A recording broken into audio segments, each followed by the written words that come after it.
자, 오늘 강의는 화학 반응의 속도에 관한 첫 번째 강의로 화학 반응의 속도란 뭐고 어떻게 측정하고 또 여러 가지 용어들에 대해서 공부할 거예요.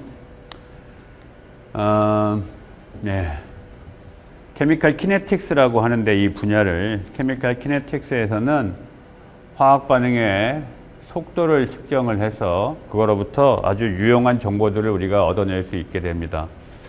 여러분들이 아는 것처럼 화학 반응의 속도는 압력이나 온도에도 영향을 받고 또 촉매가 있느냐 없느냐 이런 거에도 또 영향을 받게 되는데,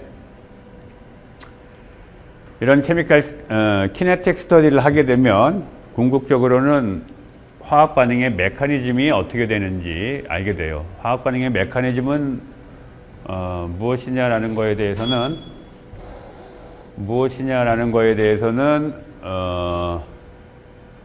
뒤에서 나중에 배울 텐데, 화학 반응이 일어날 때 어떤 경로를 거쳐서 일어나는지 그 부분을 얘기하는 거예요.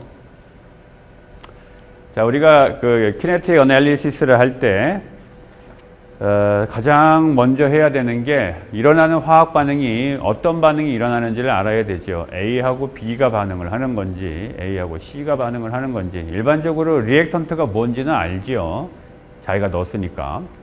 근데 이제 프로덕트가 뭔지, 그리고 원하는 프로덕트만 만들어지고 다른 사이드 프로덕트는 없는지, 그리고 A하고 B가 반응해서 프로덕트가 만들어진다고 할 때 A하고 B가 1대1로 들어가는지 2대1로 들어가는지, 이런 스토이키오메트릭 코에피션트를 우리가 결정을 해주고 알아야 되겠죠.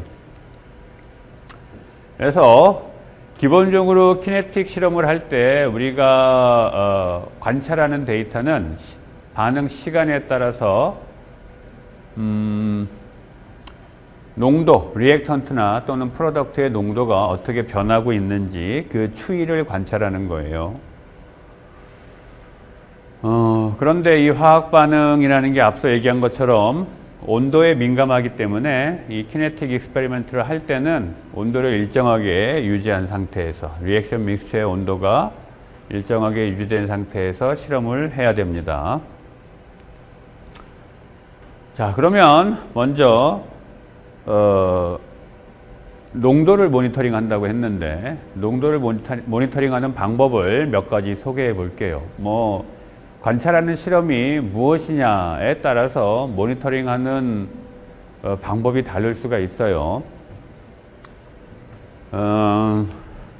예를 들어서 가스 페이지가 관여되어 있는 반응이라고 합시다. 리액턴트가 가스든지 또는 프로덕트에 가스가 포함되어 있든지 또는 리액턴트 프로덕트에 가스가 다 있든지, 어느 경우든 가스가 포함되어 있고 반응 전후에 가스의 몰수가 변한다라고 한다면 우리가 프레셔를 관찰할 수도 있어요. 농도 대신에 시간에 따라서 프레셔를 관찰하면 반응 속도를 관찰할 수가 있게 됩니다. 예제를 하나 보면 이해가 될 텐데, 이게 N2O5, 이게 나이트로젠 다이옥사이드하고 O2로 분해가 되는 이런 반응이 있다고 합시다. 여기서 세 가지가 다 가스 페이지죠. 이 반응인 경우에 2몰의 리액턴트가 반응을 해서 프로덕트가 5몰이 생기는 거기 때문에 기체의 몰수가 2.5배 증가하게 되죠. 그래서 반응이 진행됨에 따라서 리액션 믹스처가 발휘하는 압력이 증가할 걸로 기대가 돼요. 볼륨이 일정하다면, 볼륨이 일정하고 온도가 일정하다면 압력이 증가할 걸로 기대가 돼요. 몰수가 증가하기 때문에. 이상기체라고 가정을 하면 온도와 볼륨이 일정한 상태에서 몰수가 증가하면 토탈 프레셔가 증가하겠죠. 따라서 프레셔를 모니터링하면 우리가 반응의 진행을 관찰할 수가 있게 되죠.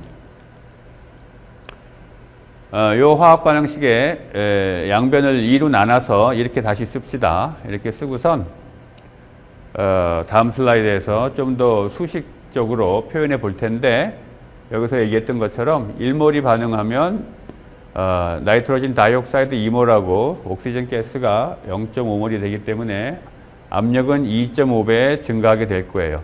초기에 프로덕트가 하나도 없고 리액턴트만 있었는데 반응이 완결된 다음에 만약에 리액턴트는 하나도 없고 프로덕트만 존재하게 된다면 기체의 몰수가 2.5배 증가하니까 압력이 2.5배 증가하게 되겠죠. 수식을 한번 만들어 봅시다. 초기에 압력이 P0라고 합시다. 그리고 초기에 리액턴트만 존재했고 리액턴트의 몰수가 N이라고 하면 그리고 이 리액턴트인 N2O5가 분해가 된 비율, 그거를 알파라고 합시다. 디컴포지션 된 그 프랙션을 알파라고 하면 알파는 0부터 1 사이의 값이고 알파가 0이라는 건 반응이 하나도 진행 안 됐다는 거고 알파가 1이라고 하면 리액턴트가 다 디컴포즈 해가지고 NO2하고 O2가 됐다 이런 말이 되겠죠. 그래서 어떤 시간 t인 시점에 반응이 진행되고 있는 어떤 시간 t인 시점에 각각의 화학종에 대해서 남아있는 몰수를 표현해 보면 초기에 리액턴트가 N몰이 있었는데 반응이 진행이 돼서 뽀개진 비율이 알파라고 하면 뽀개지지 않고 남아있는 비율은 1-알파니까 N에다가 이걸 곱하면 남아있는 리액턴트의 몰수가 될 거고 요거 하나 뽀개질 때 이게 두 개가 생기니까 생성된 NO2의 몰수는 우리가 이렇게 표현할 수가 있죠. 초기 리액턴트 몰수에 알파 곱한 거 뽀개져야 얘가 만들어지니까 뽀개진 비율의 2배만큼 하나 뽀개질 때 2개가 만들어지니까 2알파를 N에다 곱해야 되겠죠. 마찬가지로 표현하면 O2에 대해서는 이렇게 표현되고 전체 몰수, 가스 페이지에 있는 전체 gaseous molecule의 전체 몰수는 이렇게 표현이 되겠죠. 따라서 토탈 프레셔를 우리가 P라고 표현하면 초기의 프레셔 P0 대비 압력은 몰수가 N에서 이거를 곱한 것만큼 늘어났기 때문에 P0에서 이걸 곱한 것만큼 압력이 늘어나게 되겠죠. 그래서 이와 같이 압력이 늘어나게 된다. 예를 들어서 만약에 반응이 진행되는 동안에 압력이 2배가 증가됐다면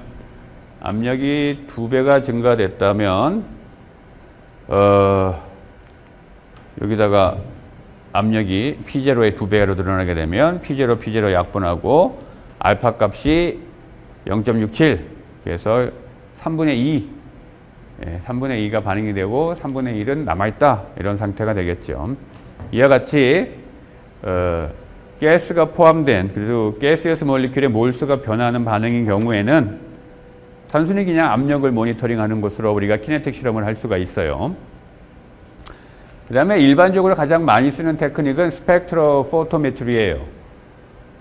특정 화학종마다 걔네들이 갖고 있는 결합 상태에 따라서 흡수할 수 있는 빛의 파장이 달라지고 또 그 해당하는 파장에 대해서 흡수하는 정도도 달라지게 돼요.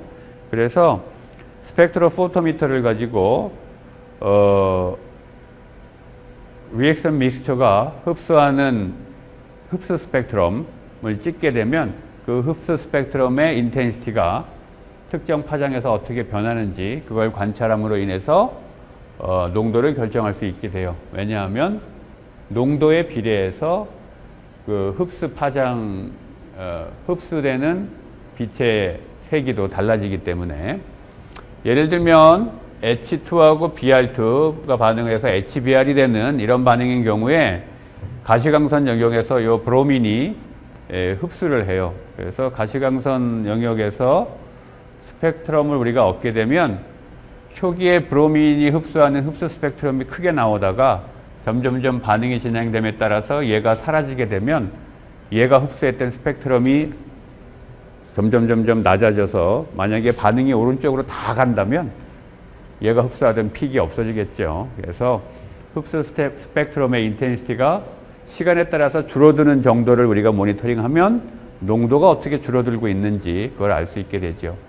반대로 프로덕트가 뭔가를 흡수하고 있다면 프로덕트의 인텐시티가 스펙트럼의 인텐시티가 증가하는 것으로부터 프로덕트의 농도가 증가하는 걸 우리가 관찰할 수 있게 돼요.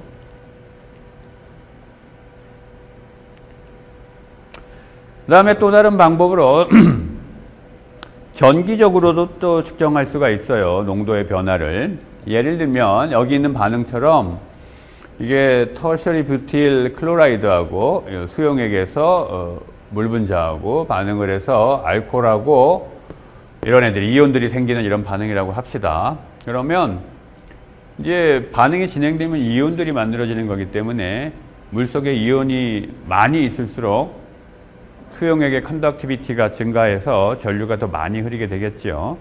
그래서 그 컨덕티비티를 측정을 하게 되면 또 농도의 변화를 알 수가 있게 되고 또 반응이 진행된 정도를 알 수 있게 되죠. 이 컨덕티비티를 측정하는 이런 화학 반응의 특별한 예가 이제 그 pH를 측정하는 거죠. 이 반응 같은 경우에도 프로톤이 생성되는 반응이니까 사실은 pH만 측정해도 돼요. 그러면 프로톤의 농도가 증가되는 양상을 보면 반응이 시간에 따라서 어떻게 진행되고 있는지 우리가 알 수가 있겠죠. 자, 이 외에도 아주 다양한 방법이 있습니다. 뭐 에미션 스펙트로메트리 스코피, 그래서 이거는 어떠한 화학종이 빛을 방출하는 거를 포토 디텍터로 측정을 하는 거예요. 그래서 에미션 스펙트럼을 보는 방법도 있고, 그다음에 매스 스펙트로스코피, 그래서 또는 스펙트로미트리라고 부르는데, 매스 특정 화학종이 생긴다고 할 때 그 화학종의 매스 스펙트럼을 찍어서 그 매스 인텐시티가 얼마나 증가하는지 보는 방법도 있고, 크로마토그래피라는 방법도 있고, 유기학 시간에 여러분들이 배우는 NMR을 찍거나 또는 이제 NMR과 조금 다른 개념의 일렉트로 파라마그네틱 레조넌스라는 테크닉이 있는데, 일렉트론 스핀 레조넌스, 그래서 ESR 또는 EPR 이렇게 부르는데, 여러 가지 하여간 기기 분석적인 방법들이 있어요. 그래서 내가 관찰하고자 하는 화학 반응이 뭐냐, 그런 것들을 이용해서 우리가 화학 반응이 진행되는 정도를 관찰할 수 있어요.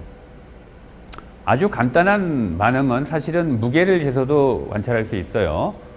예를 들어서 A하고 B가 반응해서 프로덕트가 되는데, 그 프로덕트가 고체로 석출되는 반응이라고 한다면 5분 반응시키고 반응을 끄는 다음에 프로덕트를 거름종이로 걸러서 무게 재고, 또 10분 지난 다음에 거름종이로 걸러서 무게 재고, 또 뭐 1시간 지난 다음에 걸러서 무게 재고, 이런 식으로 시간에 따라서 고체로 석출된 프로덕트의 무게를 재면 그거 역시 반응이 진행되는 정도를, 반응이 시간에 따라서 프로덕트가 증가되는 걸 우리가 관찰하는 게 되겠죠. 관찰하고자 하는 반응이 뭐냐에 따라서 그 방법은 다양하게 선택할 수가 있습니다. 자, 여기까지가 그 화학 반응이 진행됨에 따라 리액턴트나 프로덕트의 농도가 변하는 것을 시간에 따라서 관찰하는 키네틱 익스페리먼트를 실질적으로 하는 방법에 대해서 설명을 했고, 그 다음에 이제 화학 반응 속도란 뭔가 한번 생각해 봅시다. 시간에 따라서 여기가 어떤 화학종의 농도예요. 몰 농도. 예를 들어서 A가 프로덕트가 되는 이런 반응을, A가 아니고 R이네. 리액턴트가 프로덕트가 되는 이 반응을 생각해 봅시다. 그러면 반응이 진행됨에 따라서 리액턴트의 농도는 줄어들고 프로덕트의 농도는 늘어나겠죠. 여기 있는 그림처럼 이 빨간색이 리액턴트의 농도예요. 시간에 따라 줄어들고 있고 프로덕트는 늘어나고 있죠. 우리가 화학 반응의 속도를 어떻게 정의하냐 하면 리액션 믹스처, 여기서 시스템이라는 것은 리액션 믹스처예요. 시스템의 볼륨이 일정할 때 시간에 따라서 그 화학종의 농도가 얼마나 빨리 줄어드느냐 또는 늘어나느냐, 뭐 리액턴트라면 줄어들 거고 프로덕트라면 늘어날 텐데, 그거를 화학 반응의 속도로 얘기해요. 예를 들어서 리액턴트 관점에서 화학 반응 속도를 표현한다면 프로덕트가 소모되는 속도일 거예요. 리액턴트가 소모되는 속도. 따라서 시간에 따라서 리액턴트의 농도는 줄어들 것이기 때문에 요 값 자체는 마이너스 값이죠. 그래서 그 앞에다가 마이너스를 붙이면 이제 이 값이 플러스가 될 거고, 이런 식으로 화학 반응의 속도를 리액턴트의 농도를 가지고 표현할 수가 있죠. 요 식이 보여주는 거는 바로 어떤 시간 t에서의 반응 속도다라고 하면 그 시간 t일 때 요 접선의 기울기를 얘기하는 거죠. 그래서 리액턴트를 가지고 반응이 시작된 다음에 시간 t인 시점에서 반응 속도가 얼마냐라고 한다면 바로 이 기울기를 나타내요. 똑같은 반응에 대한 속도를 리액턴트 말고 프로덕트 가지고도 표현할 수 있죠. 프로덕트는 생성되는 거니까 시간에 따라서 프로덕트가 얼마나 빨리 만들어지는지 그 기울기, 요 기울기가 되겠죠. 요 접선의 기울기. 요게 프로덕트 관점에서 표현한 화학 반응의 속도죠. 그래서 지금 이 슬라이드에서 얘기한 것처럼 화학 반응의 속도는 내가 어떤 화학종을 기준으로 표현하느냐에 따라서 여러 가지 방법으로 표현해 줄 수가 있어요. 리액턴트로 표현할 수도 있고 프로덕트로 표현할 수도 있고 여러 가지로 표현해 줄 수 있죠. 어찌됐건 리액턴트가 프로덕트가 되는 이 반응에 대해서 내가 속도를 이렇게 표현하든 두 값은 같은 값이어야 되겠죠. 같은 반응에 대해서 같은 시간 t에서 반응 속도를 내가 물어봤다면 그거에 대한 답도 똑같은 값이 나와야 되겠죠. 그렇기 때문에 이 앞에다 마이너스를 붙인 거예요. 이 값은 플러스 값이 나오고 이 마이너스가 없다면 이 값은 마이너스 값이 나오는데 그럼 반응 속도가 서로 다른 값으로 표현되기 때문에 똑같은 값으로 표현되게 하기 위해서 앞에 마이너스를 붙인 거죠. 지금 본 예에서는 리액턴트 1몰이 프로덕트 1몰을 만드는 하나가 하나 만드는 반응이에요. 그런데 좀 더 일반화시켜서 이런 반응이 있다고 합시다.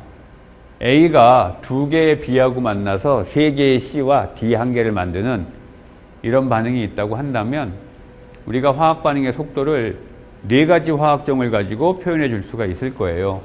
리액턴트 A로 표현할 수도 있고 B로 표현할 수도 있고 C, D 이 네 가지 가지고 다 표현할 수가 있게 돼요. 그런데 이때 시간 t에서의 반응 속도가 얼마냐 내가 라고 물었다면 어느 화학종으로 표현을 하건 간에 같은 값으로 화학 반응의 속도가 표현될 수 있어야 되겠죠. 그래서 각각의 화학종으로 표현한 반응 속도 간의 관계를 보면 이런 관계가 있어요.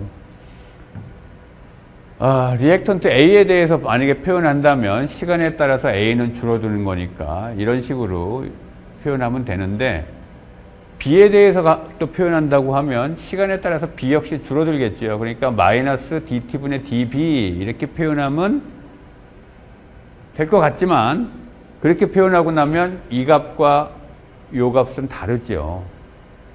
왜? A가 하나 소모될 때 B는 두 개 소모되거든. 따라서 B 관점에서 표현하게 되면 A 관점에서 표현한 반응 속도의 2배만큼 마치 큰 것처럼 반응 속도가 표현되게 되죠. 그래서 A 관점에서 기술한 반응 속도가 이거라면 B 관점에서 표현한 반응 속도는 이 양론 계수를 가지고 나눠줘야 돼요. 2분의 1로. 2분의 1을 곱해준 거죠. 마찬가지로 C하고 D도 마찬가지입니다. C는 3개가 생기기 때문에 하나가 사라지면 3개가 생기니까 C 관점에서 반응 속도를 표현하면 3배로 큰 값이 나오게 되죠. 그래서 이 4가지 방법으로 표현한 반응 속도가 다 같아야 되니까 결국은 이 앞에 있는 그 스토이키오메트릭 넘버 가지고 나눠주게 됩니다. 이거는 앞에 1이니까 그냥 똑같고. 그래서 화학종을 뭐를 선택을 해서 화학 반응의 속도를 표현하냐에 따라서 달리 표현될 소지가 있기 때문에 이 앞에 있는 이 양론 계수들을 고려해 줘야 돼요. 여러분 책에는 이 식은 나와 있지 않은데 화학 반응공학이라는 걸 여러분들이 3학년 가면 배우게 될 텐데 거기에 나오는 수식을 갖고 온 거예요. 여러분 책에서는 이 수식을 설명하지 않고 뒤에서 내가 보여줄 extent of reaction이라는 것을 가지고 화학 반응의 속도를 표현해 놨어요. 근데 뒤에서도 다시 이야기하겠지만 그 extent of reaction이라는 걸로 표현하는 속도식이나 이렇게 얘기하는 거나 똑같은 얘기입니다. 뒤에서 다시 얘기할게요. 바로 여기 나오네. 자, extent of reaction, Xi. 요거는 1학기 때 연력학 공부할 때 우리가 이미 소개했던 용어예요. 반응이 진행된 정도를 나타내요. 화학 반응이 진행된 정도. extent of reaction Xi 정의는 이렇게 됩니다. 초기 화학종 J의 몰수와 시간 t에서 화학적 J의 몰수, 그 차이 값이에요. 프로덕트라면 이 값보다 이 값이 클 거고, 리액턴트라면 시간이 지남에 따라 줄어드니까 얘가 더 작은 값이겠죠. 그리고 이 new J라는 건 스토이키오메트릭 넘버예요. 스토이키오메트릭 넘버. 그래서 화학식 앞에 있는 요 양론계수이기는 한데, 그 앞에 있는 양론계수는 스토이키오메트릭 코에피션트라고 부르는 거고, 스토이키오메트릭 넘버는 스토이키오메트릭 코에피션트에다가 리액턴트인 경우에는 마이너스를 붙인 거고, 프로덕트는 그냥 포지티브로 표현한 그 값이에요.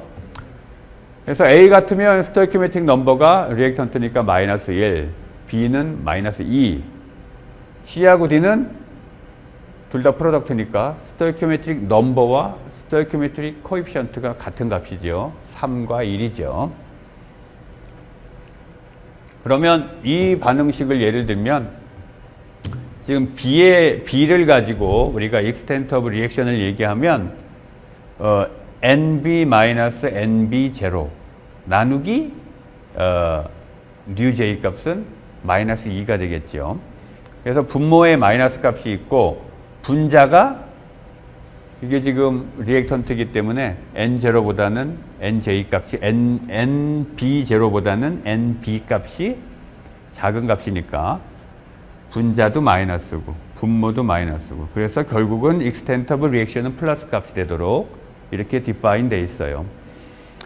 참고로 다시 강조하면 이 자이는 단위가 몰이죠. 몰. 예.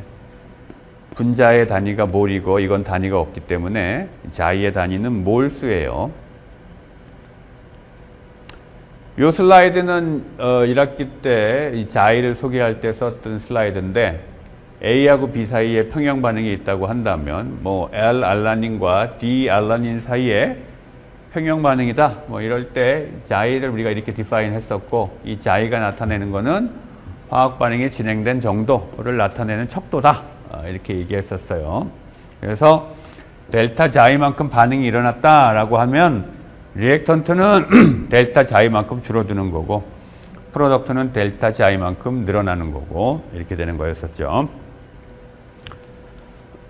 자, 다시 우리 얘기로 돌아가서 이렇게 자이를 정의하고 나면 우리가 화학 반응의 속도를 자이를 가지고 이야기할 수가 있게 돼요. 이 양변을 미분을 취하면 요거는 상수니까 미분하면서 없어지고 new d자이가 dn이 되죠. 그래서 우리가 화학 반응의 속도를 이렇게 정의합니다. 어떤 화학 반응이 일어나고 V는 리액션 믹스처의 볼륨이에요. 시간에 따라서 자이 값이 어떻게 빨리 변하느냐?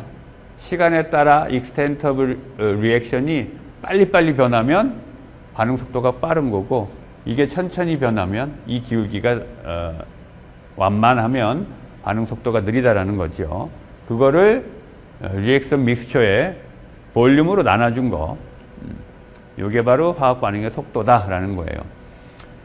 따라서 이 정의에 의하면 화학 반응의 속도는 단위가 뭐냐 하면 단위 시간당, 단위 부피당 몰수예요. 따라서 요거 분의 요거 이거 합치면 이게 뭐의 단위랑 똑같죠? V분의 자이는 몰농도죠. 몰농도. 결국은 시간에 따라서 몰농도가 얼마나 빨리 변하느냐. 앞에서 우리가 정의했던 그 정의와 똑같죠. 리액턴트의 농도는 빨리빨리 줄어들 거고 프로덕트의 농도는 늘어날 거고. 그래서 우리가 자이를 이용을 해서 화학 반응의 속도를 이렇게 정의할 수가 있고,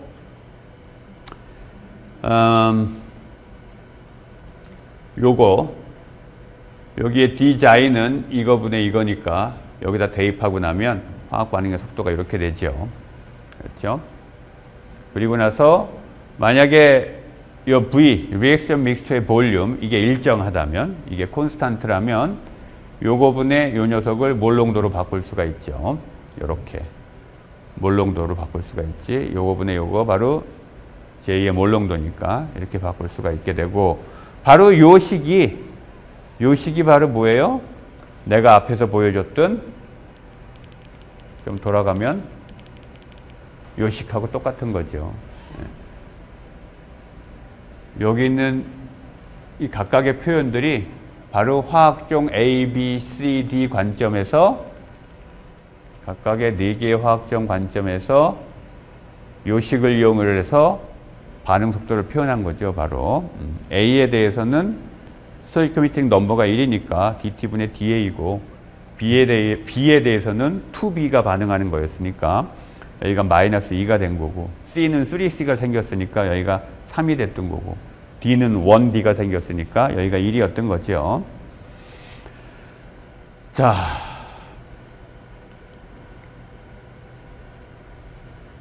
일반적인 화학 반응의 속도는 이제 이렇게 표현하고요. 다만 이제 특별히 헤테로지니어스 리액션이라는 건 이제 뭐 예를 들면 가스가 흡착을 한다거나 또는 뭐 정착이 이루어진다거나, 고체로 가스 페이즈로부터 정착이 이루어진다거나 뭐 이런 헤테로지니어스 리액션인 경우에는 우리가 몰 농도로 표현하지 않고 단위 면적당 몰수, 이거를 가지고 표현을 해요. 그래서 A는 단위 면적이에요. 어떤 면적, 화학 반응이 일어나는 면적, 리액션 믹스처의 볼륨 대신에 면적을 사용한다는 말이에요. 면적당 몰수, 이걸 시그마라고 표현하면, 여기에 아까는 몰 농도가 왔던 게 지금은 면적당 몰수에 해당하는 시그마가 와 있는 이런 식의 표현을 쓰게 됩니다. 관련된 예제가 책에 있으니까 보도록 하고, 자, 지금까지 설명한 건 이제 화학 반응의 속도가 어떻게 정의되고, 그리고 화학 반응의 속도를 표현하기 위해서는 농도를 모니터링 해야 되는데, 그 농도를 관찰하는 방법은 어떠한 것들이 있는지 이제 이런 걸 설명했어요. 자, 그 다음에 이제 오늘 강의에서 중요한 게 소위 그 속도 법칙이라고 불리우는 rate law인데, 화학 반응의 속도는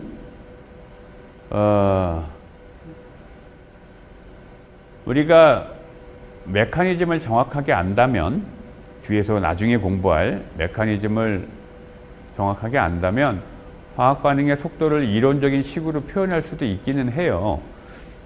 하지만 그 메커니즘을 아는 과정 자체가 실험을 해야만 알아요. 실험을 해서 속도 법칙을 알아야 되거든. 그래야 메커니즘을 알 수 있게 되는데, 그 속도 법칙이라는 게 뭐냐 하면, 화학 반응의 속도를 실험적으로 측정을 해서 농도에 따라서, 화학 반응에 참여하는 농도에 따라서 어떻게 영향을 받는지, 그리고 그 화학 반응의 속도를 결정하는데 온도가 많은 영향을 준다고 했는데, 그 온도와 관련된 코에피션트 값, 그걸 일반적으로 K라고 쓰고요. 속도 상수라고 불리우는데, 이 K가 얼마나 큰 값을 갖고 있는지 이런 걸 다 알아내야 돼요. 키네틱 실험을 해서. 예를 들어서 A하고 B가 반응해서 프로덕트가 되는 반응이 있는데, 그 반응의 속도 법칙을 실험을 열심히 해서 어떤 사람이 알아냈는데 이렇다라고 알아냈다고 합시다. 반응 속도는 시간에 따라서 뭐 리액턴트 A가 생성이 되는 속도로 표현을 했건, 시간에 따라서 프로덕트 B가 생성되는 것으로 표현을 했건 간에, 이 반응 속도가 실험을 해보니까 A에 대해서는 1승에 비례하고 B에 대해서는 1승에 비례하고, 그리고 온도에 의존하는 어떤 코에피션트가 있는 이러한 수식으로 표현된다라고 어떤 사람이 이제 이야기를 한다고 합시다. 그럴 때 요 수식을 rate law라고 불러요. 속도 법칙. 해당되는 바로 그 반응의 속도 법칙이다, 이렇게 불러요. 이 rate law는 반드시 실험을 해서 결정하는 겁니다. 이론적으로 뭐 어떻게 할 수 있는 게 아니에요. 화학 반응식을 보고선 이 속도 법칙을 바로 쓸 수 있는 게 아니에요. 실험을 반드시 해서 실험을 통해서 결정을 해야 돼요.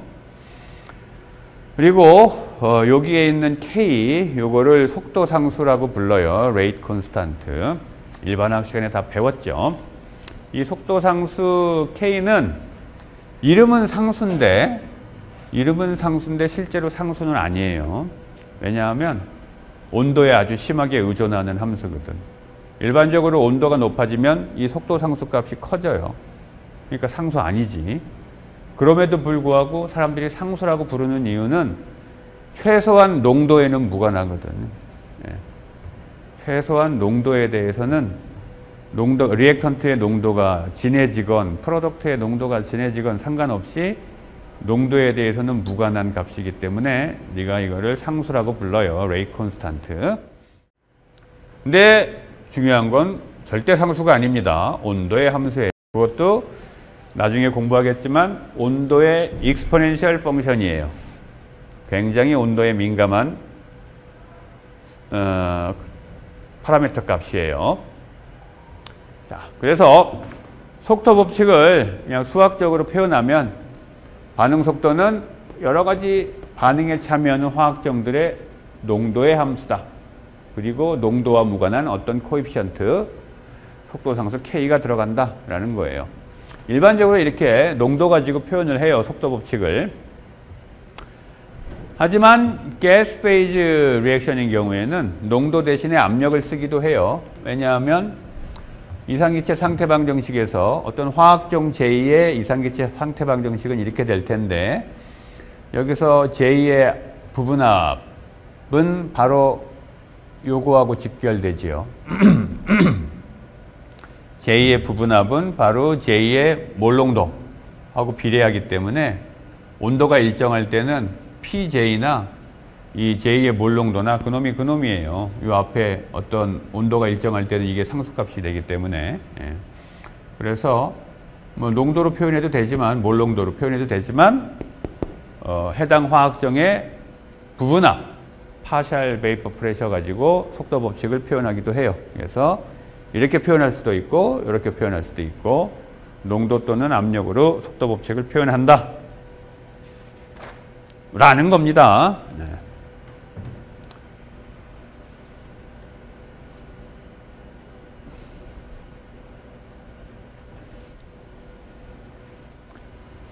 자, 그 다음에 다시 강조하지만 Rate Law, 속도 법칙은 실험적으로 결정한다.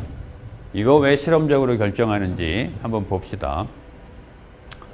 일반화학을 대충 배운 사람은 이 식을 보고 나서 화학 반응의 속도식이 뭐 이렇게 되지 않겠느냐라고 얘기하는 사람들이 덜어 있어요. 얘하고 얘가 반응해서 이거가 생기는 거니까 화학 반응 속도는 이거의 농도에 비례할 거고 이거의 농도에 비례할 거야. 앞에 개수도 1이잖아. 여기 혹시 개수가 2가 있다면 여기 제곱이라고 쓸 텐데 여기 1이고 여기 1이니까 1승 1승 이렇게 되지 않겠어? 라고 얘기하는 사람들이 있어요. 일반화학을 대충 배운 학생들 중에. 근데 그렇게 얘기하면 안 됩니다. 이 반응의 속도 법칙은 실험을 해서 결정을 해보면 어떻게 되냐면 이렇게 돼요. 엄청 다르죠. 두 식이. 이게 실제로 실험적으로 결정된 속도 법칙이에요. 그렇기 때문에 화학 반응 식을 보고 바로 속도 법칙을 쓰면 안 돼요. 아주 특별한 경우. 나중에 다시 몇 시간 뒤에 공부하겠지만 소위 엘리멘터리 리액션이라면 이 반응이 엘리멘터리 리액션이라면 이렇게 쓸 수 있는데 이 반응이 엘리멘터리 리액션이 아니라면 반드시 실험을 해서 결정을 해야 돼요. 근데 뒤에서 나중에 다시 공부하겠지만 엘리멘터리 리액션이라면 화학 반응식을 보고 바로 속도 법칙을 쓸 수 있어요. 그런데 어떤 반응이 엘리멘터리 리액션인지 아닌지 그거는 어떻게 아냐 하면 실험을 해봐야 알아요. 따라서 결론적으로 다시 얘기하면 모든 속도 법칙은 반드시 실험을 해서 결정하게 돼 있어요. 자, 어떤 사람이 실험을 해가지고 속도 법칙을 결정했다고 합시다. 그러면 알 수 있는 정보가 뭐가 있냐? 첫 번째, 반응 속도가 얼마나 빠른지 그거를 우리가 알 수 있죠. 그 다음에 시간 t가 지났을 때 뭐 리액턴트의 농도가 얼마인지 프로덕트의 농도가 얼마인지 이것도 알 수 있어요. 그래서 그 농도 간의 비율은 어떻게 되는지 이런 거 알 수 있어요. 그리고 이건 뭐 직접적으로 알 수 있는 것들이고 가장 중요한 것 중에 하나가 바로 이거예요. 아까도 얘기했지만 화학 반응의 메커니즘이 어떻게 되는지 이걸 알 수 있어요. 지금 여기서 예로 든 이 반응 같은 경우에는 얘하고 얘가 직접 꽝 부닥쳐 갖고 이걸 만드는 반응이 아니에요. 만약에 얘하고 얘가 직접 꽝 부닥쳐 갖고 단박에 이거를 만드는 한 스텝짜리 반응이었다면, 한번 꽝 부닥쳐 갖고 이게 만들어지는 원 스텝짜리 반응이었다면 속도 법칙이 이렇게 표현돼야 돼요.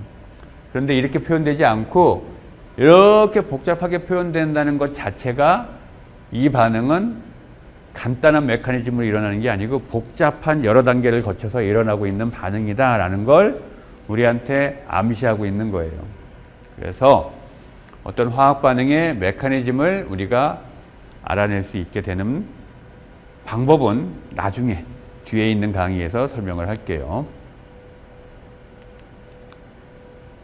자, 그래서 앞에 여기서 보여줬던 것처럼 화학 반응의 속도 법칙은 이런 식으로 속도 상수가 있고 뒤에 농도의 몇 승 이렇게 파워가 나와요. 몇 승에 해당되는지.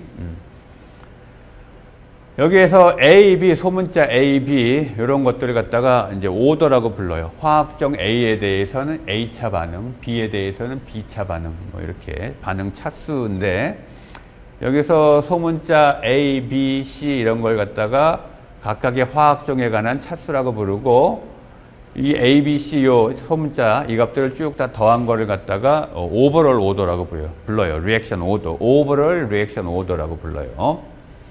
예를 들면 실험을 해서 결정된 속도 법칙이 이거라고 합시다. 어떤 반응에 대해서. 그러면 이 반응은 A에 대해서는 1차 반응, B에 대해서도 1차 반응, 오버롤 리액션 오더는 2차 반응이라고 불러요, 우리가. 그다음에 뭐 이런 또 실험을 했더니 이렇다고 합시다. 속도 법칙이 이렇게 결정됐다고. 그러면 A에 대해서는 2분의 1차 반응, B에 대해서 1차 반응, 오버롤 오더는 2분의 3차 반응 이렇게 되겠죠. 그래서 반응 차수는 리액션 오더는 반드시 정수일 필요가 없어요. 꼭 정수여야 하는 건 아니다. 반응 차수가. 그 다음에 간혹 속도 법칙을 결정해 보면 반응 속도가 농도와는 무관한 그런 반응이 있어요. 그런 반응을 영차 반응이라고 불러요. 반응 속도가 그냥 속도 상수 K만으로 되어 있는, 리액턴트의 농도를 아무리 높여줘도 반응 속도에는 아무 영향을 못 주는 이런 반응들이 있어요. 그러면 속도 법칙이 이렇게 돼버리겠죠. 농도에 무관하니까 그냥 V는 K가 돼버려. 이런 반응을 영차 반응이라고 불러요. 예를 들면 텅스텐 표면 위에서 포스핀이라고 하는 기체가 그 디컴포즈하는 이런 반응이 일어난다고 하는데 포스핀의 압력이 충분히 높을 때 이 포스핀이라고 하는 pH3가 디컴포즈하는 이 반응은 영차 반응으로 일어나는 것으로 실험적으로 확인이 됐어요. 그러면 이게 무슨 말이냐 하면 이러한 영차 반응은 풀어서 얘기하면 포스핀의 농도가 아주 뭐 높아졌다 그래가지고 예를 들면 뭐 압력 1에서 압력 3으로 높아졌다고 해서 화학 반응의 속도가 더 빨라지지 않고 그냥 계속 똑같다라는 말이에요. 그 말은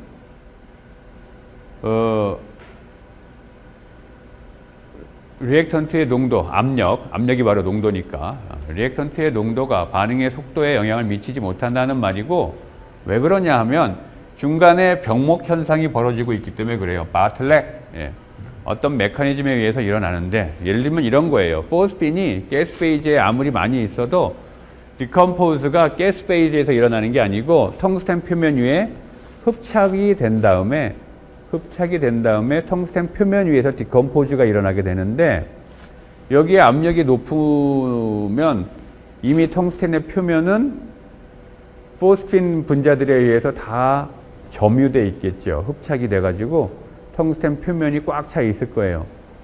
이런 상태에서 텅스텐 표면 위에 있는 포스핀이 분해가 돼가지고 이제 프로덕트가 될 텐데, 가스 페이지에 반응 속도 더 빠르게 하고 싶어 갖고 내가 압력을 더 높였어. 포스핀의 압력을.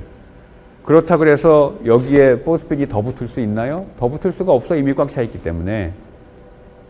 따라서 압력을 높여주는 게 여기서 일어나는 디컴포지션 리액션의 속도에 영향을 미치지 못하게 되죠.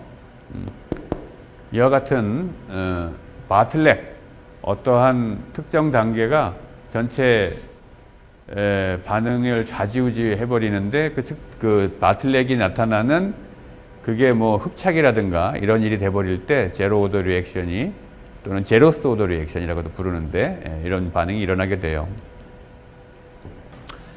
그 다음에 또 반응 차수 얘기를 하고 있으니까 이 얘기도 마저 하면 아까 잠깐 보여줬던 H2하고 Br2가 반응해서 HBr이 되는 이 반응, 이 반응 같은 경우에 실험으로 해갖고 속도 법칙을 결정하면 이렇게 된다고 했는데, 이 경우에 반응 차수를 얘기해 봅시다. H2에 대해서는 1차 반응, 이건 우리가 얘기할 수 있죠. 1차 반응이에요. 근데 Br2에 대해서는, 브로민에 대해서는 2분의 3차 반응인가요? 여기는 1차인데? 그럼 이거 두 개 합쳐서 2분의 5차 반응인가요? 아니죠. 왜냐하면 여기 더하기 요 텀이 또 있기 때문에 브로민에 대해서 반응 차수를 얘기할 수 없어요. 따라서 HBr에 대해서는 1차 반응이네. 프로덕트에 대해서는 1차 반응. 오버롤 리액션 오더는 각각의 차수를 다 합해야 되는데 이것도 얘기할 수 없고, 따라서 이 속도 법칙으로부터 우리가 반응 차수를 얘기할 수 있는 건 H2와 HBr에 대해서만 얘기할 수 있고, Br2에 대해서는 반응 차수를 얘기할 수 없고, 따라서 오버롤 리액션 오더도 우리가 이야기할 수 없어요. 모든 반응이 다 반응 차수를 우리가 디파인 할 수 있는 건 아니다 라는 것도 기억해 두기 바래요.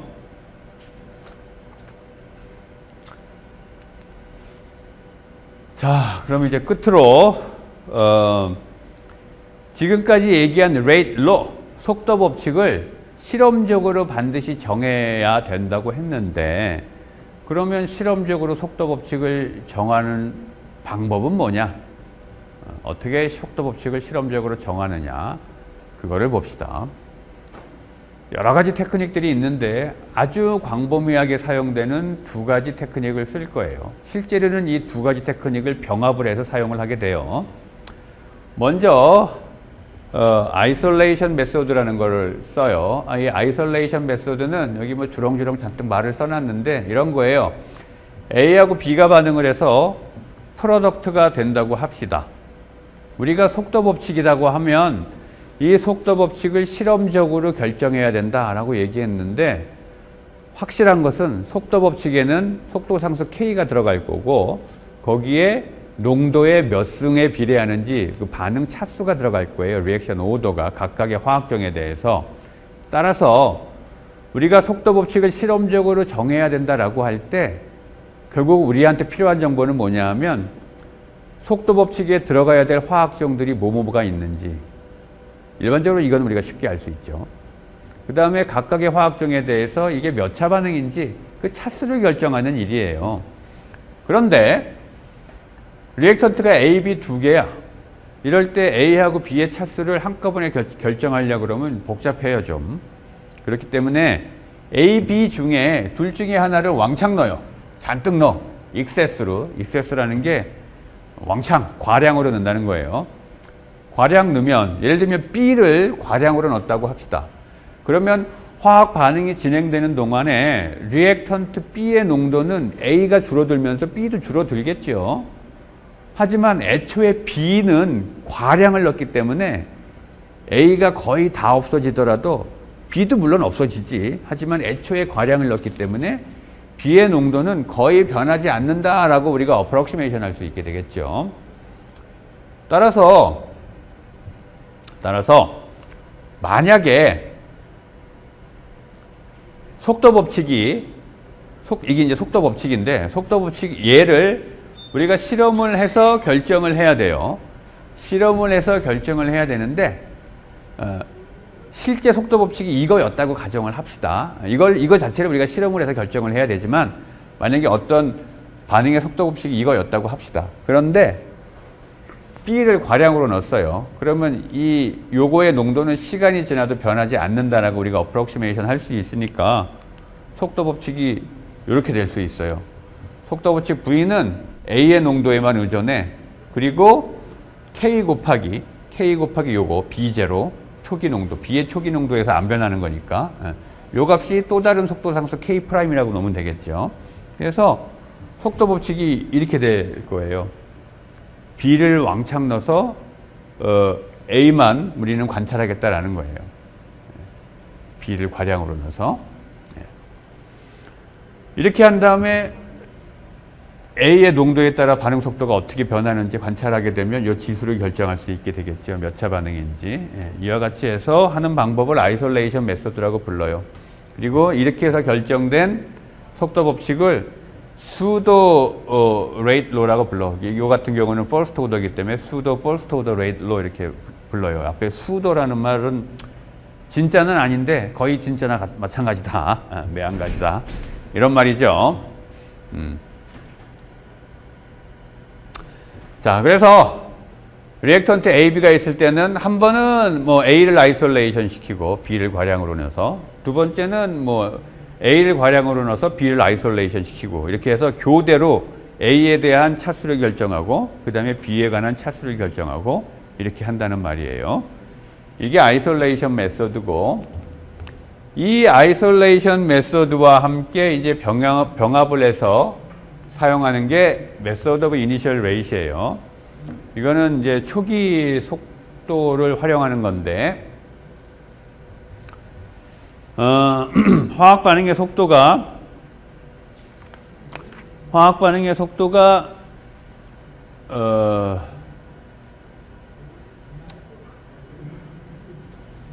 농도에 의존하게 되죠.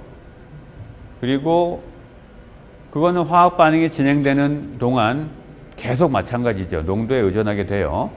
그런데 앞에서 얘기했던 것처럼 리액턴트 A하고 B가 반응을 해서 프로덕트가 되는데 B를 익세스로 넣어가지고 A만 이제 관찰하려고 해요. 그러면 이제 우리가 아이솔레이션을 시킨 거죠. 자, 그랬을 때 속도 법칙은 이렇게 될 거예요. A에 관해서 몇 승, 이미 B는 과략으로 넣었으니까. 그래서 속도 법칙은 속도 상수에다가 A에 관해서 몇 차 반응인지 이 차수를 결정하고 싶은 건데 이 속도 법칙은 반응이 진행되는 동안 계속 성립해야 되는 식이죠. 따라서 반응 초기에도 이 식은 성립해야 되겠지. 반응 초기에, 이게 초기의 반응 속도죠. 초기의 반응 속도는 초기의 A의 몰 농도에 A승 이렇게 될 거예요. 이 속도 법칙을 그대로 반응 초기에 적용한 거니까. 그러면 이 식의 양변의 로그를 취하면 식이 이렇게 될 거고 우리가 요걸 플랫하면 되겠죠. 초기에 A의 농도를 여러 개 준비해서 초기 농도가 묽은 거부터 조금 진한 거, 더 진한 거, 많이 진한 거 여러 개를 준비해서 요거 실험하고 요거 실험하고 요거 실험하고 요거 실험하고 실험을 4번을 하면 초기의 농도 값에 따라서 시간 t인 시점에 각각의 초기 반응 속도 값이 나오겠죠. 예를 들면 5분 지난 시점에 각각의 4개의 실험 세트에 대해서 5분 지난 시점의 반응 속도 우리가 이걸 측정했다고 합시다. 그러면 이 값이 나올 거 아니야? 이 4가지 초기 농도에 대해서 4가지 반응 속도가 나올 거예요. 이거를 플러스를 하면 기울기로부터 이게 결정되고 반응 차수, A에 관한 반응 차수가 결정되고 절편으로부터 속도 상수가 결정되겠죠. 이와 같이 해서 속도 법칙을 얻어내는 방법. 그러면 A에 관해서 몇 차 반응인지 알고 우리 요거 구할 수 있게 되겠지. 그 다음에는 아까 얘기했듯이 이번에는 A를 익세스로 집어넣고 B를 아이솔레이션 시키면 V는 K 곱하기 B의 B승 이렇게 되고 똑같이 메소드 오브 이니셜 레이트를 써서 B에 대해서 또 차수, 반응 차수 여기 B를 결정하면 되겠죠. 자, 이와 같은 과정을 교대로 반복하게 되면 우리가 반응 차수를 결정할 수 있게 돼요. 방금 얘기한 메소드 오브 이니셜 레이트가 아이솔레이션 메소드를 병합해서 한 실험 예를 봅시다. 요드 두 개가 알곤하고 반응해서 I2 가스하고 알곤이 되는 이런 반응이 있다고 합시다. 초기 반응 속도를 달리해서 실험을 했어요. 실험을 한 결과야 이게. 처음에는 요거는 알곤을 익세스로 넣어서 반응한 거고 요거는 요오드를 익세스로 넣어서 반응한 거예요. 초기 반응 속도 달리해서 여긴 4개 실험했고 이건 3개 실험을 했네. 그래서 그림을 그렸어요. 그랬더니 지금 요오드의 농도, 초기 농도가 여기서부터 여기까지 1 증가할 때 기울기가 지금 여기까지니까 이거 확장하면 여기까지 올라오죠. 따라서 1 증가할 때 2가 올라가니까 여기까지구나. 2가 올라가니까 기울기가 2죠. 따라서 요오드에 대해서는 2차 반응이고 요거 같은 경우에 1 증가할 때 요거 갖고 보면 1 증가할 때 마이너스 3에서 마이너스 2로 1 증가하니까 알곤에 대해서는 1차 반응 이렇게 되겠죠. 그래서 기울기와 절편으로부터 속도 상수와 차수를 결정하면 이 그림이 보여주는 것처럼 요오드에 대해서는 2차, 알곤에 대해서는 1차 반응이고 그 다음에 이 속도 상수는 절편, 이 절편으로부터 계산한 거예요. 계산하면 이 값이 나온다 라는 거죠. 이런 식으로 가장 흔히 많이 쓰는 방법이 아이솔레이션 메소드와 메소드 오브 이니셜 레이트를 병합을 해서 이와 같이 반응 초기 속도를 가지고 속도 법칙을 결정을 해요. 자, 그런데 지금 우리가 얻은 이 속도 법칙은 엄밀히 얘기하면 여기 적어 놓은 것처럼 반응 초기의 속도 법칙이에요. 반응 초기의 속도 법칙. 그런데 이 메소드 오브 이니셜 레이트의 가장 큰 약점은 뭐냐 하면 우리가 이 실험을 반응 시간이 5분인 시점에서 했다 그러면 오케이, 반응 시간 5분까지는 이 속도 법칙이 맞을 텐데 반응 시간이 500분, 5000분 지났을 때도 이 속도 법칙이 맞냐? 그거는 사실은 모르잖아. 몰라요. 그래서 항상 조심해야 돼요. 메소드 오브 이니셜 레이트는 이게 진짜 반응이 진행되는 전 시간대에 걸쳐서 항상 맞는 속도 법칙이 아닐 수도 있다라는 의심을 항상 해야 돼요. 그래서 메소드 오브 이니셜 레이트 갖고 속도 법칙을 정한 다음에는 이 속도 법칙이 전체 화학 반응의 모든 시간 동안 다 성립하는지 확인하는 작업이 반드시 있어야 돼요. 확인하는 방법은